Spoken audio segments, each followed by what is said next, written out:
تعالَ أقول لك على chat bot أو automation يدّي لك تحليلات لنظام التداول زي الجروب ده. الجروب ده قادر إن هو يدّي لك تحليلات تعرف من خلالها إيه الأسهم الكسبانة وإيه الأسهم الخسرانة، بس أنت مش محتاج تشترك في الباقات دي، أنت ممكن تعمل أنت الباقات وتبيعها للناس، أو إن أنت تجيب التحليلات بتاعتك بنفسك زي ما أنت شايف كده، زي البوت اللي قدامك ده بوت عن طريق التليجرام بالذكاء الاصطناعي والأتمتة، تقدر من خلالها إن أنت تجيب تحليلات لأي سوق، أي عملة، كل اللي عليك بس بتكتب له العملة وتبدأ تسأله إيه المفروض اللي أعمله الفترة الجاية، وإيه المفروض ما أعملوش، وإيه نقط الضعف، وإيه نقط القوة، ويلا بينا نبدأ الفيديو. يا أهلا بيكم من جديد، معاكم مروان خليل من NTN بالعربي. والنهارده بإذن ربنا هنتكلم على إزاي تعمل شات بوت بالذكاء الاصطناعي يقدر إن هو يحلل لك الأسواق اللي أنت عايزها، الأسهم، أسعار الدهب، البيتكوين، أي حاجة.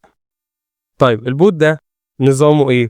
البوت ده عبارة عن بوت مربوط بمنصة خاصة بالتداول اسمها chart image، وهو بيبدأ يجيب البيانات. وطبعًا أنت عارف الذكاء الاصطناعي بيبدأ إن هو بناءً على البيانات اللي بيديها لك بيبدأ إن هو إيه، يحللها لك. طب المفروض أنا أعمل إيه؟ المفروض أول حاجة إن أنت يبقى عندك نظام زي NTN، ده نظام automation تقدر إن أنت تنزّل الscript، وبعد ما تنزّله هتدوس على ال3 نقط import from file وترفع الfile بتاعك على طول، ومبروك عليك الscript. طب أنا دلوقتي رفعت الscript، مطلوب مني بقى إيه؟ مطلوب منك إن أنت تتّبع معايا الخطوات واحدة، واحدة وبالراحة خالص. أول حاجة إحنا عندنا إيه؟ عندنا trigger. يعني إيه trigger؟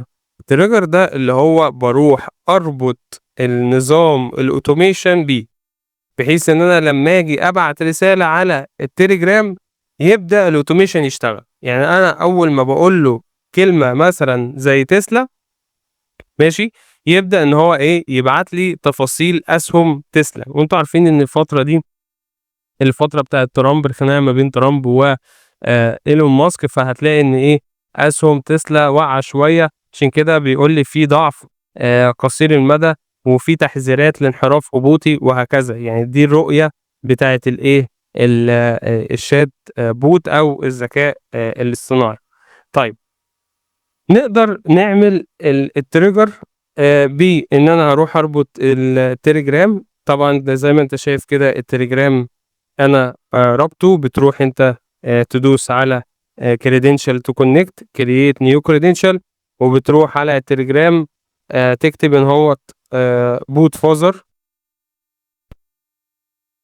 أهوّة، وتبدأ إن أنت تنشئ boot. هيدّيك زي access token زي ما أنت شايف كده، تبدأ تاخد الaccess token ده وتروح هنا تحط الإيه، الboot أو تحط الaccess token بتاعك، بيبدأ يظهر لك بالمنظر ده. المفروض أنا لمّا أبعت رسالة بتخش على الAI agent. إيه الAI agent ده؟ ده عبارة عن نظام بيربط أدوات الذكاء الاصطناعي بالأدوات بتاعتك. يعني أنا هنا الAI agent مربوط بنظام ذكاء اصطناعي اللي هو ChatGPT، ماشي، اللي هو اسمه إيه 4o mini، تمام؟ فبابدأ أقول له يا ذكاء اصطناعي خلّي بالك أنت ليك الaccess أو ليك حق الوصول بالبيانات بتاعتي. طب البيانات دي أنا هاجيبها منين؟ اللي هي بيانات يعني التداول، هاروح أجيبها من نظام أتمتة تاني. عبارة عن إيه نظام الأتمتة ده؟ ده عبارة عن نظام بيبدأ أول حاجة ياخد الكلمة زي كلمة مثلًا تسلا، تمام، أو أي كلمة أنا أكتبها له على التليجرام، ويبدأ إن هو يروح على نظام اسمه chart أو /image. خلاص؟ بيروح ياخد الكلمة دي ويبدأ إن هو يجيب لي الdata. فأنت لازم تروح على الموقع ده chart/image، وخلّي بالك أنت ممكن تبيع الscript ده، تمام، أو تعمل نظام تحليلات الشهرية وتكسب من وراه. أهو الموقع أهو، تمام، هتبدأ إن أنت تدوس على كلمة sign in، وبعد ما تسجل الدخول ممكن تسجل الدخول بجوجل وتختار الخطة الbasic اللي هي ب$0 أو الfree. بعد كده بتدوس على API key وتقول له generate key وبيطلع لك key زي ما أنت شايف كده، تمام، وبتحتفظ بيه لغاية لمّا نروح نعمل حاجة اسمها HTTP request أو إن إحنا نستدعي البيانات.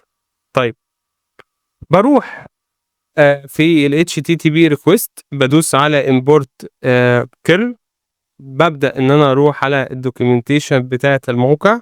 أنت مش محتاج كل الكلام ده، بس عشان لو حبيت إن أنت تعدل في النظام فخلّي بالك.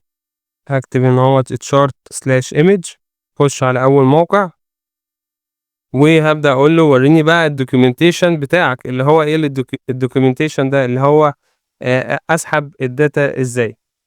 طبعًا أنا هنا مختار إن أنا أجيب صور زي كده، زي ما أنت شايف كده trading view snapshot، هو بيروح يجيب لي الصور زي ما أنت شايف، خلاص، كل دي إيه، صور. أنا هنا مختار أنهي نظام، مختار النظام ده إن هو يحلل لي ال ال ال الchart ده أو المخطط ده، تمام، بس يجيب لي بعض الأدوات اللي أنا هاحتاجها. يعني هنا مثلًا هيروح يستدعي أول حاجة الvolume، ماشي، ويكون 7 أيام، آخر 7 أيام، وعايز الchart يبقى مثلًا dark أو اللون بتاعه dark بحيث إن هو بيروح يستدعي إيه، صور، خلاص. فبابدأ إن أنا آخد الكود ده، كود الcurl بتاعي، وبابدأ أرجع على الboot، باقول له import وباحط الإيه، الكود بتاعي هنا، بيبدأ يستدعي البيانات زي ما أنت شايف. هنا في زي API key، الAPI key ده عبارة عن إيه، عبارة عن الaccess أو الكود اللي أنت بتاخده من الموقع ده، بتاخده هنا copy وبتروح فين الaccess token، بتروح تحطه في الحتة دي. طبعًا أنا محتاج إن أنا لمّا أكتب كلمة معيّنة، ماشي، في الchat bot اللي هو على التليجرام، اللي هو مثلًا تسلا، عايزك تستدعي لي الكلمة دي، خلاص. فأنا لمّا أقول له إيه أخبار أسهم تسلا النهارده، يبدأ يستدعي لي الكلام ده، باسحب الجملة وباحطها هنا، بس كده. يبقى هو هيروح يجيب لي الchart، ماشي، بناءً على كلمة إيه، على كلمة تسلا. طب وبعد كده هاروح أعمل test، يعني أنا لو رُحت هنا أهوّة عملت test step كده، هيبدأ إن هو يجيب لي الdata بتاعة موقع إيه، تسلا. أهو جاب لي الصورة أهي، خلّيني أهي أورّي لك الصورة، زي ما أنت شايف جاب لي الchart بتاع موقع إيه، تسلا، آخر 7 أيام. طبعًا أنت ممكن تعدّل، يعني أنت لو نزلت هنا أهوّة على الJSON code بتاعك، هنا في one week، ماشي، أنت ممكن تخلّيها one day، خلاص، براحتك بقى. بس طبعًا آخر 7 أيام بيدّيك زي إيه، تحليلات قوية تعرف السوق الفترة الجاية ماشي إزاي. طيب جِبت الصورة زي ما أنت شايف كده أهو، دي الصورة، عايز بقى أخلّي الذكاء الاصطناعي يحللها.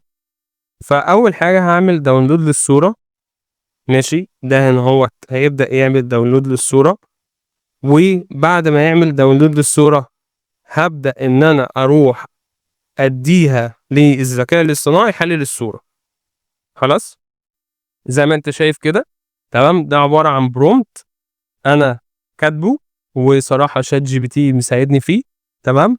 ده prompt بيحلل الإيه، الصورة، كل ده prompt، ويدّيني الانحرافات المحتملة وكل الكلام ده، كل الكلام ده أنا إيه، هادّيه لك مجانًا، هتلاقي اللينك تحت في الdescription. طيب باقول له أنت خلّي بالك محلل فني خبير متخصص في المؤشر اللي اسمه MACD، تمام، أو المجد، وابدأ حلل لي الإيه، المخطط بتاعي. طيب المفروض أنا هنا أهوّة هاحلل إيه، هاحتاج إن أنا أحلل صورة، فهاختار هنا user image، والصورة هتجيبها منين، هتجيبها من الdata اللي أنا حمّلتها. طيب وبعد ما تحمّل الصورة، ابدأ بقى إيه، ادّيني الإيه، التحليل، الكلام اللي أنت حلّلته. شايف بقى كل الautomation اللي قدّامك ده، خلاص، هتروح تستدعيه عن طريق حاجة اسمها NTN workflow. يعني أنا أهوّة لو دوست على NTN workflow ماشي، هتلاقيني أنا مختار إن هو trading get data اللي هو ده. يعني أنا بُص ده اسمه إيه الautomation ده؟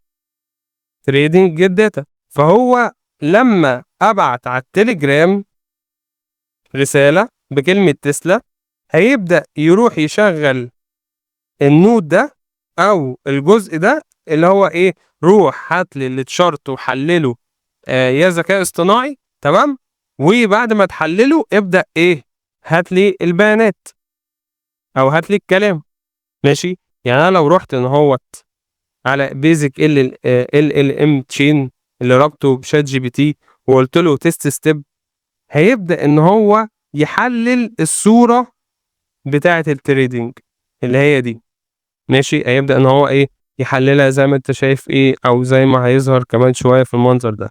زي ما أنت شايف كده بدأ يطلّع لي تحليل للصورة ماشي، وبعد ما طلّع لي تحليل للصورة، هيبدأ بقى يبعت لي كل البيانات اللي طلّعها من الصورة، يبعتها لي فين، في الAI agent. يعني هو هنا هيطلّع لي كل البيانات اللي من الصورة، يروح يدّيها للAI agent. الAI agent ده أنا مدّي له prompt تاني، بيقول لي إيه بقى، بيقول لي خلّي بالك أنا عايزك إن أنت يبقى ليك أهداف، زي تحليل فني تفصيلي للمخطط، أخبار السوق الحالية ماشي، خلّي بالك من بعض المدخلات ماشي، و يبدأ إن هو يجيب لي تحليل للكلام اللي هياخده كمان شوية، وإزاي ينفّذ التحليل. يبدأ أول حاجة يشوف الأسهم، ويبدأ بعد كده يقول إيه الفترة اللي جاية المفروض نعمل إيه، والفترة اللي فاتت المفروض نعمل إيه، وهكذا. طيب وبعد كده ابدأ خُد لي البيانات دي ابعتها لي على الإيه، على التليجرام. ابدأ خُد لي البيانات دي وإيه، وابعتها لي على التليجرام.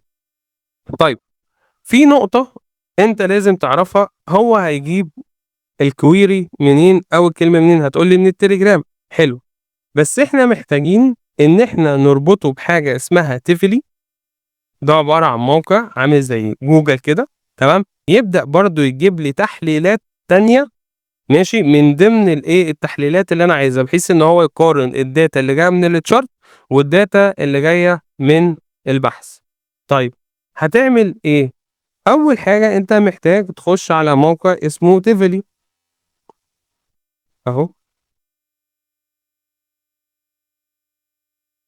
خلّيني أجيب الموقع أهو، ده الموقع، وابدأ اعمل login. طبعًا بعد ما تعمل login هتبدأ تدوس على create API، ده مجاني ماشي، وهيدّيك API هتاخده copy وهتروح تحطه هنا. يعني أنت شايف كلمة burial دي سيبها، وابدأ شيل الtoken بتاعي وحُط الtoken بتاعك، جميل، وسيب كل حاجة زي ما هي.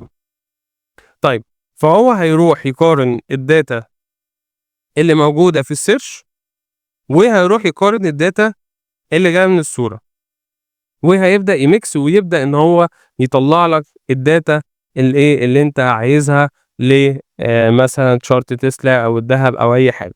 وابدأ بيع بقى، اعمل باقات شهرية زي ما أنت شايف كده على التليجرام، وممكن بقى تبدأ إن أنت تبيع الباقات الشهرية والسنوية وباقة ال3 شهور لتحليلات التشارتات اللي أنت عايزها، وكمان تبدأ إن أنت تبيع أنت الأسهم بتاعتك وكسبان فيها، أو تشتري أسهم وتكسب فيها أكتر وأكتر. طبعًا فيديوهاتنا ما خلصتش، لو أنت عايز تخش على الفيديوهات بتاعتنا انزل تحت في الdescription، وفي خصم 70% على كورس الأتمتة لأول 100 طالب، الحق الخصم. كان معاكم وهاب خليل من NTN بالعربي، سلام.